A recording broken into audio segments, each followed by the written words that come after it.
No explanation necessary. Nico Rosberg is here with us. Well, let me just say a couple of things about it. Green Tech Festival and Extreme E-Team owner. It's good to see you. Thanks for joining us. Obviously, we all remember you from Formula One. Tell us why you're here. So I'm here for Sports for Climate Action from the United Nations and also representing Sky. We're working together on the Sky Zero ambition. So it's a pleasure to be here and very, very interesting, and I really hope to get a lot out of this and also to have as much impact as possible by being here. A lot of people would say Formula One, you use an awful lot of fuel.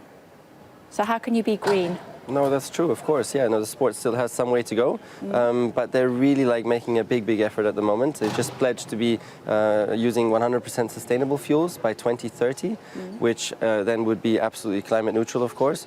So there's a lot of good messages coming out now. They just banned completely one-way plastic use in the paddocks, like saving 1 million bottles or something like that.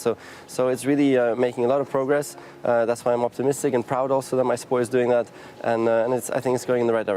Sustainable fuel, tell me about that. So sustainable fuel, the problem with sustainable fuel is that, of course, you need to extract CO2 from the air in order to produce it. And that's still very expensive, very energy inefficient, so it can only be done in areas where there's an abundance of renewable energies available. And so, for example, there's a project in Chile which is being started at the moment, and it's going to take some time. That's why it's very ambitious. But one thing is for F1 to use sustainable fuel, but the second is how can F1 play a role in helping mobility at large embrace sustainable fuels, like, for example, emerging markets. That's a whole different challenge, and that's where I hope the sport can play a role. When you say, are we talking about synthetic fuel? Are we talking about? That's what I meant. Yeah, okay. It's going to be in the morning. No, that's what I was absolutely. talking about. And that's going to be better than electric vehicles, is it? No, ultimately electric vehicles are the way to go. Definitely, yes. Because there's some argument about which one is the best way forward. Yeah, but electric cars are very energy efficient, and that's why that is the way to go. The problem is that for emerging markets, it's going to be maybe decades. I mean, there's 1 billion combustion engine cars on our roads globally at the moment that won't just disappear. So if we can create a bridge with synthetic fuels, that could be really, really powerful. So that's what one needs to look at now. It's very ambitious, again, because I said it's also the logistics to get the fuel to the areas in the emerging markets. Big challenge, but maybe it's possible to really have some impact. I wonder how that would convert to Formula One, because we love the roar of the engines, don't we, when it comes to Formula One vehicles, and also the pit stops are very dramatic. We don't fill up with fuel anymore, but that roar of an engine is very much what we think about when we think about Formula One, and with an electric vehicle we're not going to get that, are we?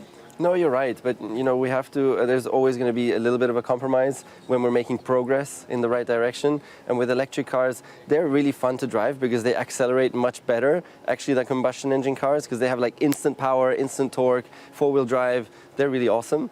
So there's a lot of benefits as well. But of course, yes, the V12 or V10, it gives you goosebumps. And we're just going to have to learn to live without that, I suppose. OK. Talk to me about Formula One. I couldn't let you go without asking you about the races this season and who's winning, who isn't, who might likely take away the championship. Yeah, I mean, it's exciting as ever. It's unbelievable. You have these two best of their generations going head to head. And Max Verstappen is really an unbelievable form at the moment, but somehow I just believe that Lewis, with his experience, is going to somehow pull it his way in the very end. But it's thrilling to watch. I'm glued to the television myself as a fan. So I think it's going to be 5 races to go now. It's worth everybody tuning in for that. 12 points ahead, I think, something like that, Max. I'm not sure, yeah, something like that. Thereabouts. Yeah. But Lewis, seems to, when he's under pressure, he seems to slightly, well, not slightly, he blows up and loses focus potentially, but you still think he's got it in him?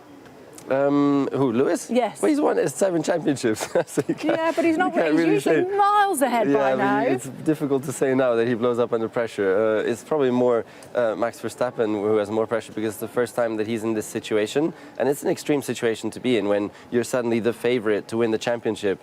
You got to deal with that, and there's so much at stake. So it's probably more on his side, the pressure. But for now, he's dealing with it unbelievably well. OK, I've just got to ask this for my son, who's a petrol head and watches every race. I always ask a question from him when we have you on the show. He's asking particularly about the engines. There have been all sorts of engine issues this season. I think I'm right in saying they're only allowed 3. Some are saying we need 4, and one of the drivers has already used Bottas has already used 5 engines. Is that right? Yeah, that's true. So they've done that to reduce costs. They've done that to reduce the amount of resources that are required.